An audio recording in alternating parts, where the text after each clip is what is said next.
the whole thing about chore play, the whole thing about a house husband, the whole thing about a stay-at-home dad, can they be sexy? Well, the reason why they're not sexy is because women didn't evolve to find guys who are essentially berry pickers to be sexy, right?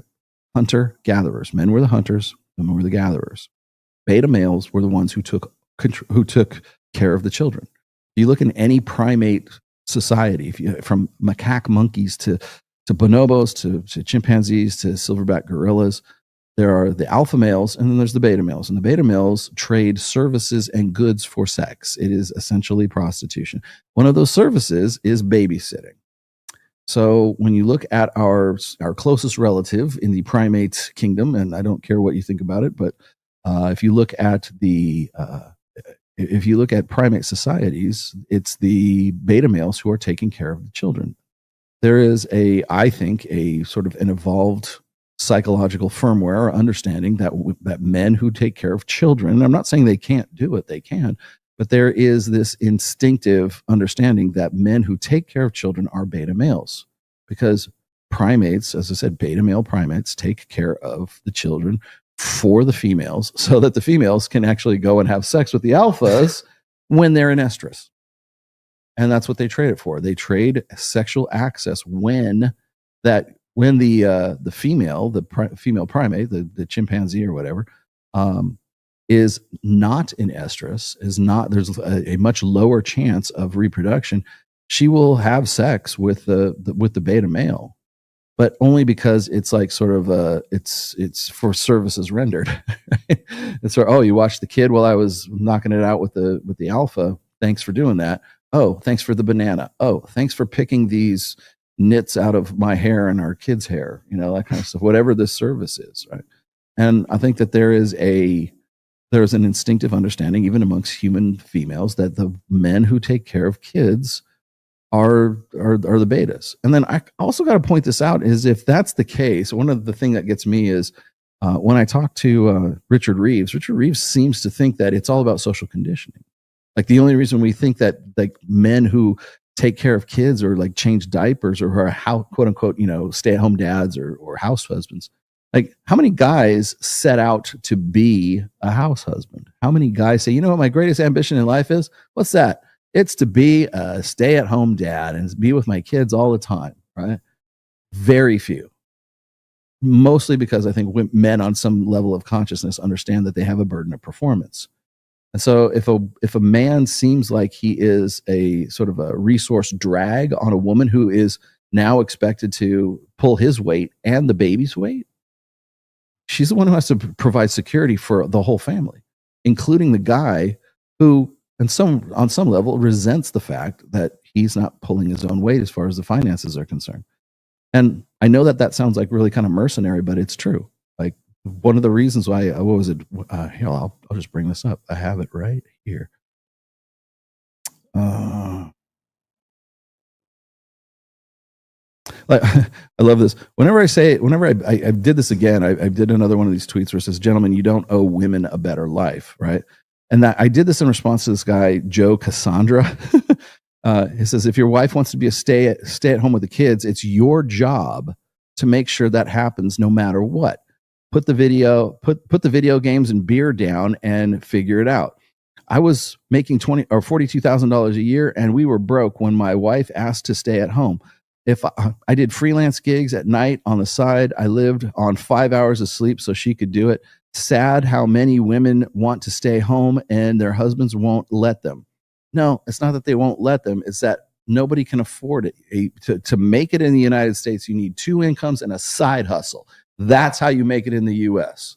Sorry to say that, but that's how if you really want to, unless you're making a shit ton of money already there, Joe, that's how it works out. Sad that so many guys can't do that. Go fuck yourself. There's a lot of guys who can't do that. There's a lot of guys who are like, don't even make the 42 grand that you're making, that try to do that. So where do we go? Oh, so then I'm just saying, like, you don't owe a woman a better life. And then, then what about the mother of your child? Well, I'm saying women, dude. I'm not saying fucking like mother of your child, right? If you have financial responsibilities to your wife and your kids, yeah, but that doesn't even necessarily mean you owe them a better life. You just simply got to keep them alive. Um, but that's actually not the one I was looking for. Here's the one I was looking for. Thought this was interesting. Here we go. Perfect. Perfect timing. I don't know if I brought this up last. Did I bring this up last? I don't think I did. This is from Rob Henderson. Let me just, I can put this on the screen here.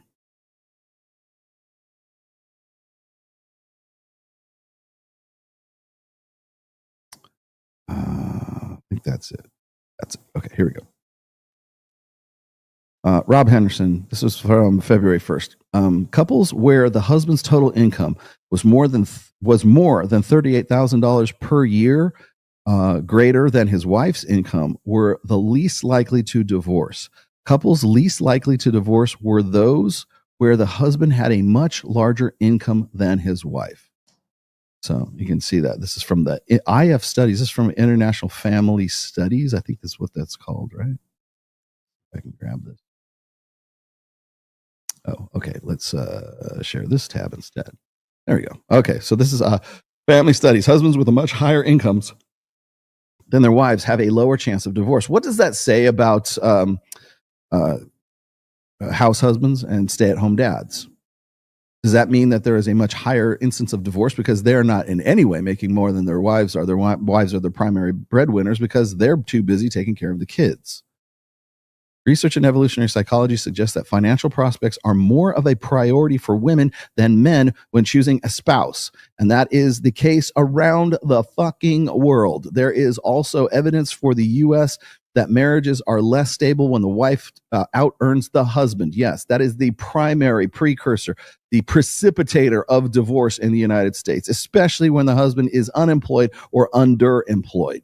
Yet recently, a Wall Street Journal reported that while in the past marriages where the wife earned more than her husband were more likely to end in divorce, this was no longer the case. The article cited research that sociologists at the University of Wisconsin-Madison found that while couples married in the late 60s and the 70s were more likely to divorce if the woman earned more, there's no longer true for couples who were married in the 90s. The authors argue that this was a cultural change away from the norms favoring the male breadwinners, male family model towards the norms favoring more egalitarian dual earners for the marriage. Couples where the husband's total income was more than $38,000 per year than his wife's income were the least likely to divorce by 2021. So it is still a financial proposition. The more than half of all marriages in the United States are now dual earner marriages, and the share of women who earn as much as or as significantly more than their husband has roughly tripled over the past 50 years. What does that have to say about these tradcon fuckwits who are like, oh, you got to do everything in your power to make sure that she doesn't have to work anymore and she can just sit at home and she can be with the kids, right? I'm not saying that's not a noble or not a good goal. I'm just saying that you've got to earn at least what she's making plus another 38,000 for that to even start to work. The negative effect of the husband's higher income related to the wife's income on the chances of divorce has not changed since the 1990s because if you earn more than her, that's how it's been expected. All right. Let's get out of that. So, one of the things, whenever I read stuff, when it comes down to finances, it comes down to money, and it comes down to Myron has said this a million times. Man's got to be smarter. He's got to be taller. He's got to be more jacked. He's got to have more money. He's got to have, be more intelligent. He's got to have more education. He's got to have, he's got to have more ambition. He has more drive.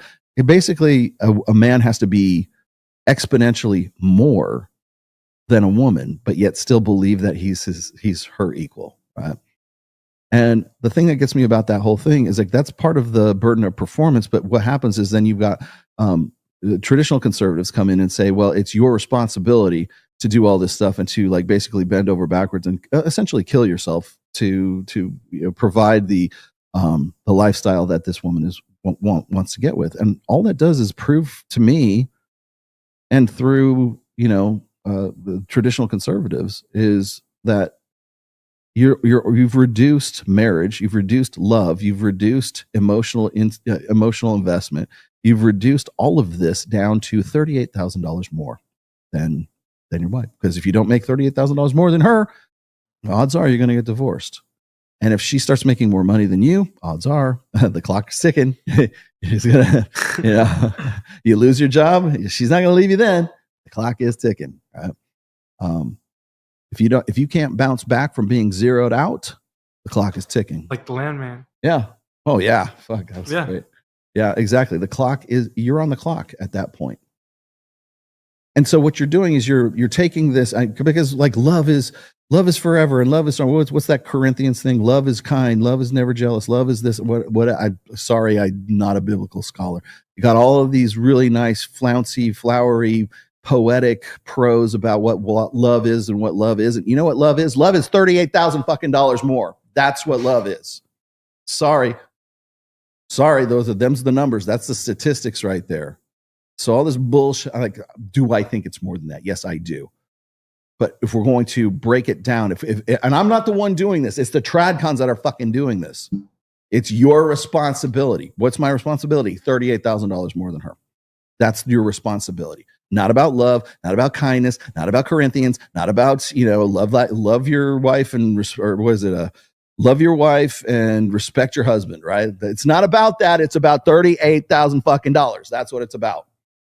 Want a successful marriage, guys? $38,000. That's the dividing line between you and you fucking it up. That's the dividing line between you having too much beer and playing video games and her walking. Great. Awesome. Does it sound like a good deal for you? You want to get in? You want to jump in with both feet? God said you're supposed to jump in with both feet. Why aren't you? Why? Oddly enough, I still haven't been able to figure out why the marriage rate is 6.1 per 1,000 right now. Jesus Christ. What's wrong with people? They lost all sense of morality. They just don't have God anymore. No, you know what they don't have? They don't have $38,000. That's what they don't have. They don't have $38,000 that's insurance. That's marriage fucking insurance. Keep $38,000 in the bank account, guys, just in case. In case you have in case you lose your job, you're like, hey, don't worry about it. I got 40 grand in a slush fund here. You know what it's called? It's called my anti-divorce slush fund. That's what it's about, because it's all about the money. Now, do I think that it is? No, I don't. But let me tell you something, man. It doesn't matter what I think, because it's your responsibility as a man to give up everything until you can get to the point where she can be on her own and do her own shit, and you stay home with the kids. Look, I retired my wife almost 5 years ago, coming up on 5 years. So my wife has not had to do anything professional. I mean, she used to be a medical professional even, right? I'm happy to say that I can do that. But you know how long it took me to get to that point? It was only just 5 years ago, and I've been married for 28. So it took me 23 years to get to that point, right? So no video games, no fun for you, Mr. Tomassi. No beer, no drugs, no fun. Don't drink, don't smoke. And for 23 years. Are you ready? You ready to sign up for that?